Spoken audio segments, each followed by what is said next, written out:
Assalamualaikum warahmatullahi wabarakatuh. Perkenalkan, nama saya Abdullah Akil Siraj dari Prodi Pendidikan Ekonomi. Nah, di sini saya akan mempresentasikan materi dengan judul permintaan, penawaran, dan keseimbangan pasar. Nah, oke, langsung saja masuk pada konsep dasar ya. Jadi, permintaan dan penawaran itu merupakan dasar utama dalam memahami bagaimana pasar bekerja. Nah, dalam kehidupan sehari-hari, hampir semua kegiatan ekonomi itu melibatkan permintaan dan penawaran. Misalnya di saat kita membeli makanan, pakaian, atau barang dan kebutuhan lainnya. Nah, kemudian interaksi antara kedua unsur ini menentukan harga dan jumlah barang atau jasa yang diperjualbelikan. Kemudian konsep ini juga sangat penting dikarenakan dapat membantu kita memahami mengapa harga barang bisa naik atau turun. Kemudian mengapa terjadi kelangkaan barang.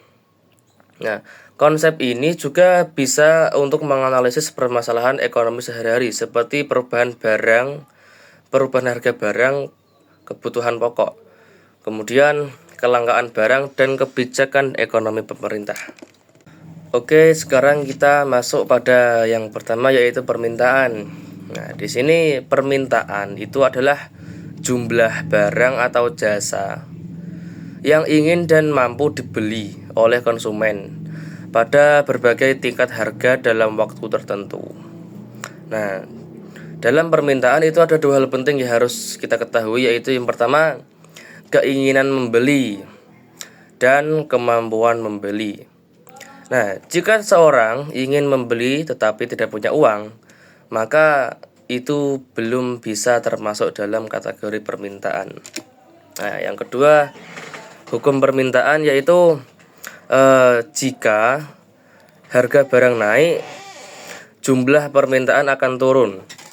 Dan sebaliknya, yaitu jika harga barang turun, maka jumlah permintaan akan naik. Nah, artinya harga dan jumlah permintaan memiliki hubungan yang berlawanan. Nah, contoh dalam hukum permintaan yaitu misalnya dalam es krim ya. Nah, jika harga es krim 5.000, maka banyak siswa yang membelinya. Nah, jika harga es krim sebanyak 10.000, maka jumlah pembelinya akan berkurang. Karena harga yang mahal, orang menjadi akan lebih hemat. Kemudian permintaan pasar. Nah, permintaan pasar adalah gabungan permintaan dari semua konsumen di pasar. Nah, contoh permintaan individu. Ali membeli 2 roti. Kemudian Mas Fahmi membeli 3 roti. Terus ada seorang perempuan yang bernama Siti membeli 5 roti. Nah, jadi permintaan pasarnya 2 roti ditambah 3 roti ditambah 5. Nah, hasilnya 10 roti. Nah, kemudian faktor-faktor yang mempengaruhi permintaan. Nah, jadi selain harga, permintaan itu juga dipengaruhi oleh beberapa faktor. Ya, yang pertama yaitu intensitas kebutuhan. Nah, jadi semakin penting kebutuhan, maka semakin besar permintaan. Contoh, permintaan beras selalu tinggi karena merupakan makanan pokok. Kemudian ada juga selera masyarakat. Nah, jika masyarakat menyukai suatu barang, permintaan akan meningkat. Contohnya minuman boba. Nah, minuman boba yang menjadi tren sehingga banyak orang yang membeli. Kemudian pendapatan konsumen itu juga termasuk faktor-faktor yang memengaruhi permintaan. Nah, apa maksudnya? Jika pendapatan meningkat, kemampuan membeli juga akan meningkat. Contoh, saat gaji seorang karyawan naik, maka seseorang bisa membeli barang dengan lebih banyak. Kemudian faktor-faktor yang mempengaruhi permintaan yaitu harga barang lain. Nah, di sini ada dua, yaitu barang pengganti dan barang pelengkap. Nah, yang pertama yaitu barang pengganti. Maksudnya itu jika harga barang naik, maka orang atau konsumen akan pindah. Nah, contohnya, jika harga suatu mie instan naik, maka orang atau konsumen itu akan pindah ke nasi. Nah, kemudian yang kedua itu barang pelengkap. Nah, maksudnya itu ya saling berkaitan. Nah, contoh di sini yaitu jika suatu harga kopi naik, maka gula juga akan ikut meningkat. Nah, kemudian yang kelima yaitu jumlah penduduk. Nah, kenapa jumlah penduduk bisa dinobatkan sebagai faktor-faktor yang mempengaruhi permintaan? Nah, dikarenakan semakin banyaknya penduduk, maka permintaan juga semakin meningkat. Nah, kemudian yang keenam yaitu perkiraan masa depan. Nah, jika suatu harga diperkirakan naik, maka jika suatu harga diperkirakan naik pada suatu saat nanti, maka orang atau konsumen itu akan membelinya sekarang. Nah, diketakutan karena kalau membelinya di kemudian hari, harga sudah melampaui batas. Nah, kemudian yang ketujuh itu promosi atau iklan. Nah, diskon atau iklan itu bisa menarik dan meningkatkan permintaan konsumen. Nah, oke, sekarang kita akan memasuki materi penawaran juga materi keseimbangan pasar. Nah, materi ini nanti akan disampaikan oleh rekan saya yang bernama Muhammad Ilham Fahmi. Nah, cukup sekian dari saya pamit undur diri. Saya minta maaf atas segala ucapan yang tidak berkenan di hati penonton. Oke, saya akhiri.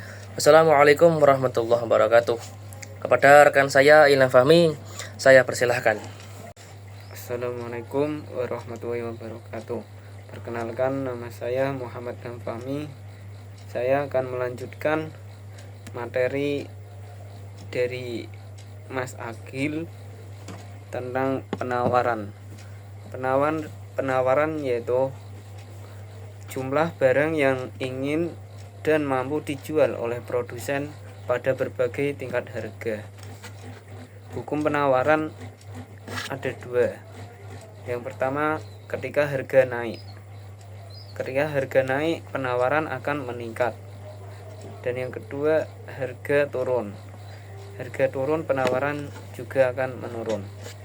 Kenapa? Karena produsen ingin mendapatkan keuntungan lebih besar saat harga tinggi. Contohnya, jika harga cabai mahal, petani akan menanam lebih banyak cabai karena lebih menguntungkan.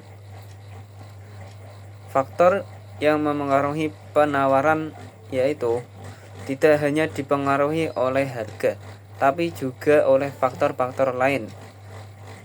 Seperti contoh, barang lain. Produsen memilih barang yang lebih menguntungkan. Yang kedua, biaya produksi. Jika biaya naik, produksi berkurang. Contoh, harga bahan baku naik. Yang ketiga, teknologi. Teknologi modern meningkatkan produksi. Contohnya adalah mesin otomatis. Dan yang keempat, kondisi alam. Kondisi alam sangat berpengaruh untuk pertanian.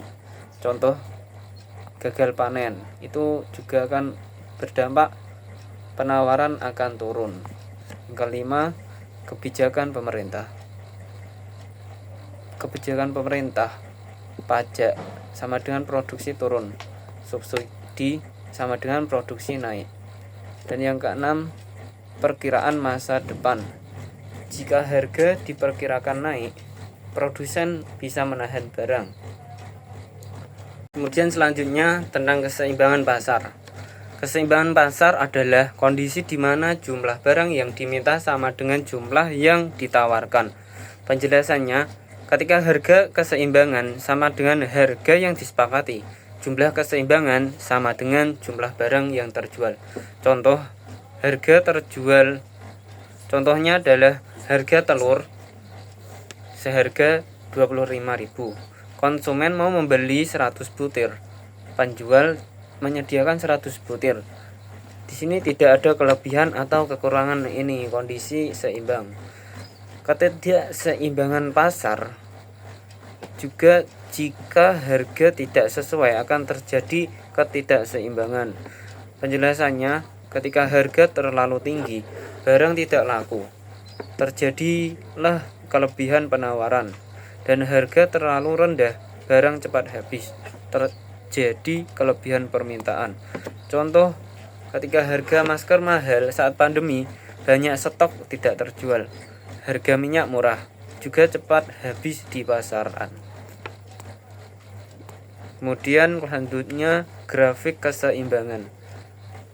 Grafik digunakan untuk mempermudah memahami keseimbangan. Penjelasannya, sumbu vertikal sama dengan harga, sumbu horizontal sama dengan jumlah barang, kurva permintaan turun, kurva penawaran naik, titik penemuan sama dengan keseimbangan. Contohnya, bayangkan dua garis bertemu di tengah, itu menunjukkan harga yang paling cocok antara penjual dan pembeli. Selanjutnya, faktor-faktor yang memengaruhi keseimbangan. Keseimbangan bisa berubah karena beberapa faktor. Contohnya, permintaan naik, harga ikut naik. Contoh, BBM langka, harga pun juga naik. Penawaran naik, harga turun. Contoh, panen beras melimpah. Dan yang ketiga, kebijakan pemerintah. Contohnya, subsidi sama dengan harga lebih murah.